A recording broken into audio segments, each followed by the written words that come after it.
welcome back to another episode of the Hello Tanya Podcast. Woohoo! So I don't know where that woohoo came from.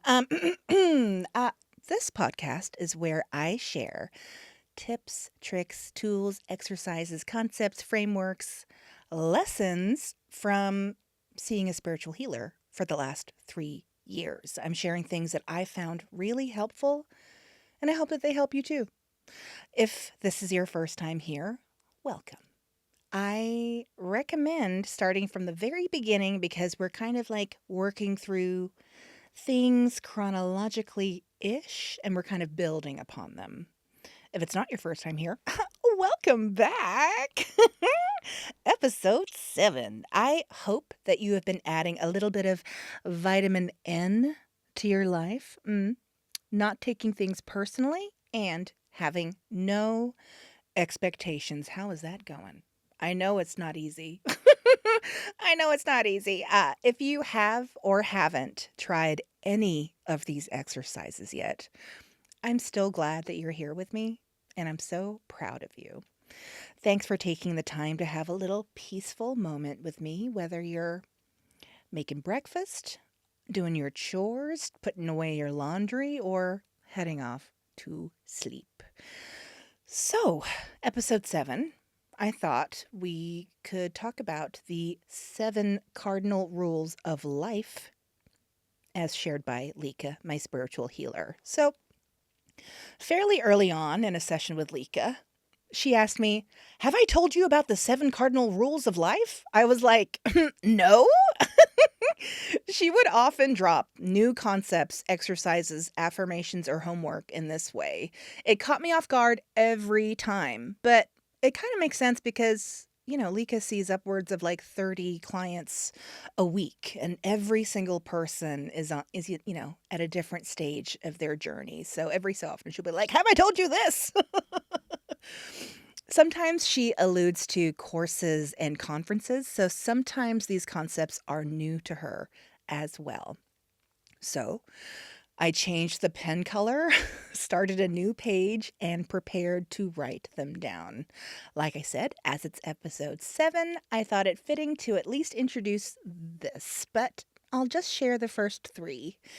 And I don't believe that they are in any particular order. All right. Number 1, make peace with your past so it won't disrupt your present. Pretty straightforward, right? I interpret this in a number of ways.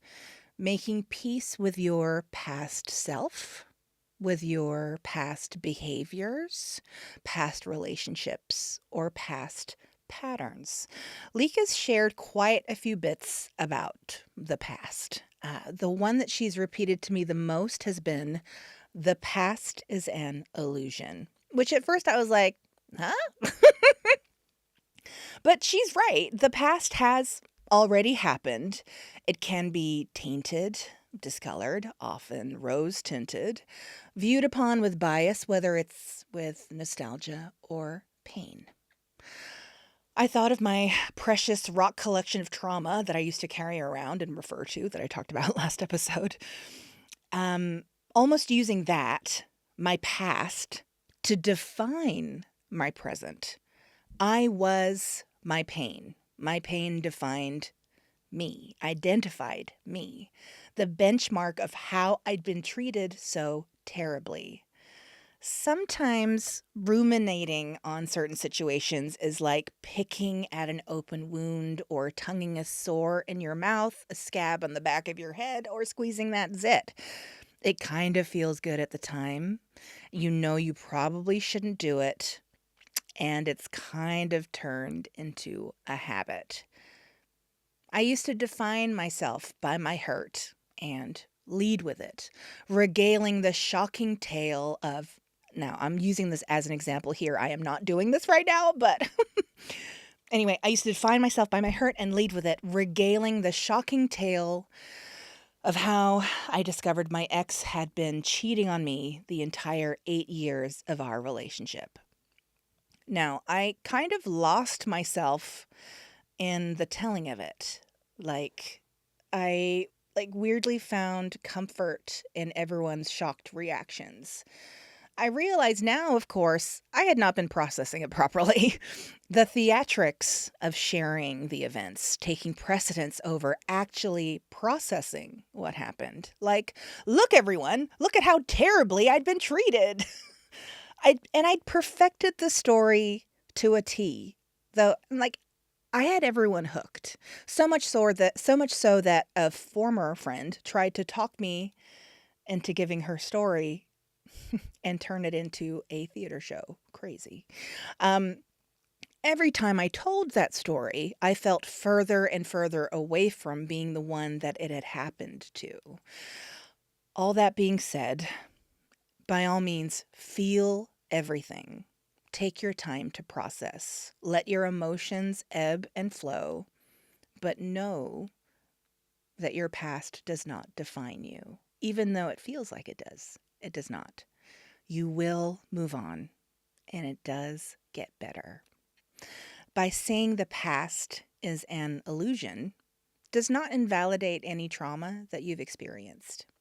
It's shifting power away from it. A single thread in the tapestry of life, not the main theme. And you know what else? Thank you for the lesson. See that? That's a callback. Another thing that Lika references in terms of the past is the concept of a boomerang, or sometimes a revolving door. By boomerang, she means a person or a pattern from your past that you've moved on from or thought you had moved on from may return or boomerang back into your life. She'll often refer to this as a lesson or a test from the universe, as in, are you sure you've really healed from this? Pow!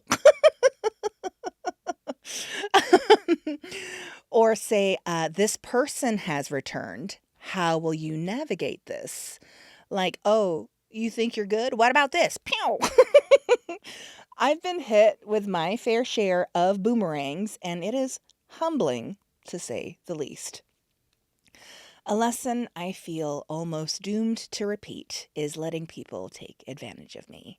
I can't tell you how many times I've been through it, but I dutifully brush myself off, give myself compassion for letting it happen again, and say, thank you for the lesson. Boomerangs are a wake-up call, the engine light flicking on, making sure that you are checking yourself. So, rule of the second cardinal rule of life. Here we go. Number 2. What other people think of you is not your business. Ooh, pretty straightforward stuff. Conversely, what I think of other people is solely my business, too. Navigating the world while worrying how you're being perceived? Exhausting. How would you get anything done if you're worried about what people think of you? This naturally goes hand in hand with last week's episode regarding not taking things personally and having no expectations. Give yourself permission, the freedom to operate this world without judgment, whether it's perceived judgment or internal judgment. ACAB includes the cop in your head too, y'all. Again, easier said than done if you're working through insecurity or low self-worth. Sometimes we look to others for validation, reactions to make our decisions because we never learned to trust our own selves. If you've ever been the kind of person if you've ever been the type of person who gives sage ass advice to your friends and never yourself, I'm looking at you because I was that person. Don't do things for other people. And I don't mean like helping someone move or making them dinner or anything. I mean, don't put so much value on others' judgment of you. So much so that you might not do it at all. Cringe is joy without judgment. Being cringe is being free. So if we all placed the importance of what others think of us over our own, I don't think anyone would do anything at all. So, to repeat that, what other people think of you is none of your business. And finally, the third cardinal rule of life out of the 7, an oldie but a goodie, the classic: time heals most everything. Give it time. Time is a healer. Listen, I know I'm not sharing anything super groundbreaking or brand new, but sometimes simplicity is best. And sometimes we do need the reminder that time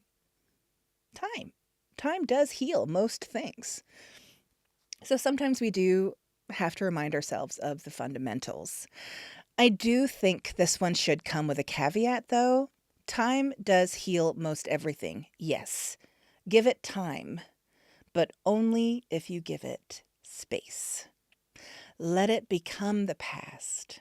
Treat it like an illusion and let it go so that there is a possibility to heal. Time can't heal a wound that constantly gets picked at. So, that is the 3 of 7 cardinal rules of life that Lika has shared with me. Of course, with some extra sprinkles of the past is an illusion. Not an official rule, but a good one to keep in mind. All right, it's mirror work moment time. As a reminder, mirror work is when you approach yourself in the mirror like a fan or your best friend and say the things to yourself that you've always needed to hear or always wanted to hear. You're gassing yourself up. And like I said, you want to aim for about 5 minutes of this, and you want to aim to do this every day. Like I said, a good time to do this is when you're brushing your teeth or doing your skincare, doing your hair, doing your makeup, getting ready, anytime that you're like in a bathroom on your own. Okay, so we are going to build on what we've already said. So I've got my mirror here. Okay, here we go. I love you and I'm proud of you. I trust myself, I value myself, and I accept myself. I can do it alone. The universe is always with me. I am ready for miracles. Thank you, universe. And why am I so lucky? I am too strong to be broken. I am powerful and protected. I am grateful for this moment. I am the greatest project I will ever work on. This week, I'd like to invite you to try saying, all that I need is already mine, and I am capable of achieving anything I set my mind to. Ooh, that's a good one. Ooh, that's a good one. And that is us for episode 7, the intro to the 7 cardinal rules of life. I hope you make peace with your past, avoid boomerangs, but thank you for the lesson if they do hit you. Know that what other people think of you is none of your business. And remember that time is a healer. Next week, I'll be introducing the other half of the 7 cardinal rules of life, according to Lika. As always, thank you so much for spending some time with me. I really appreciate it. This is crazy for me to do. I never thought I'd be doing this, but here we are. I do have to admit that I am pre-recording these, and I believe I am currently in Japan right now. I might have got my timing off. Anyway, thank you for spending time with me. I love you. I love me. And I hope that you're being kinder to yourself. And I hope that somewhere along these little episodes, you find a little nugget that resonates with you. And I hope that it helps. As always, I want to thank Christopher Stratton for all of his beautiful work on this podcast. He is the production designer. He built the set. He performed the music. He filmed and edited the intro video. An all-around talent and genius and beautiful friend. Thank you, Chris. And also, as always, thank you to Francis Carter for the beautiful photos for this podcast. All right, my friends, that is us for episode 7. I'm going to press the outro button. Thank you so much. Bye-bye.